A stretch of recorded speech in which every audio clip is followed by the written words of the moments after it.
राजकीय वर्तुळातली आता एक महत्त्वाची बातमी। शरद पवार आणि छगन भुजबळ उद्या पुण्यामध्ये एकाच मंचावर एकत्रित येणार आहेत।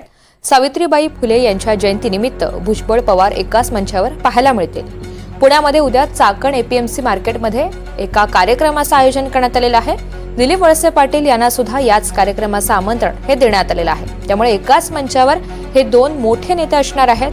त्यामुळे त्या कार्यक्रमात नक्की काय बोलणार याकडे अवघ्या महाराष्ट्राचं लक्ष लागलंय। आता एक वेगळी आणि धक्कादायक बातमी आहे। खड्ड्यांमुळे अनेकांचे जीव गेल्याच्या बातम्या तुम्ही वाचल्याच असतील, पण खड्ड्यांमुळे आजोबांचा जीव वाचलेला आहे। त्याचं झालं असं की कोल्हापुरातील पांडुरंग उल्पे यांना हृदयविकाराचा झटका आला। त्यानंतर त्यांच्या रुग्णालयामध्ये उपचार सुरू होते, मात्र डॉक्टरांनी त्यांना मृत घोषित केलं। पांडुरंग उल्पे यांचे नातेवाईक घरी जमा झाले। अंत्यविधीची तयारी सुद्धा झाली।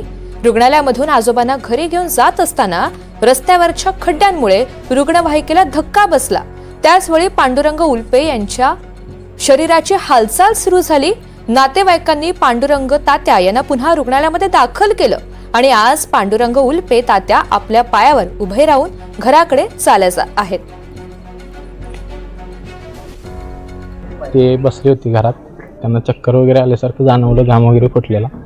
त्यांना लगेच शेजारी सगळ्यांनी गाडीतून घालून हॉस्पिटलला नेलं। सांगितलं पुढील हॉस्पिटलला न्या, थोडंसं हे वाटत आहे, क्रिटिकल कंडिशन वाटत आहे। तिथून पुढे गेल्यानंतर लगेच आम्ही कोल्हापुरातील एका खाजगी हॉस्पिटलमध्ये गेलो। तिथे उपचार वगैरे सर्व चालू होते।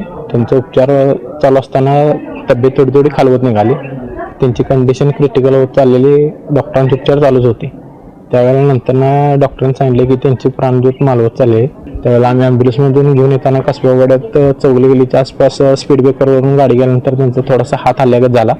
हात हल्ल्यामुळे आम्ही एकमेकाला कल्पना दिली। गाडी लगेच बाजूला घेऊन बघितली तर त्यांची जरासा आम्हाला तब्येत दाखवा लागल्यानंतर आम्ही लगेच एका खाजगी हॉस्पिटलला गेलो। ECG वगैरे काढला, त्यानंतर थोडं दाखवल्यानंतर डॉक्टर म्हणजे पुढील उपचारासाठी परत एकदा दवाखान्यात जावा।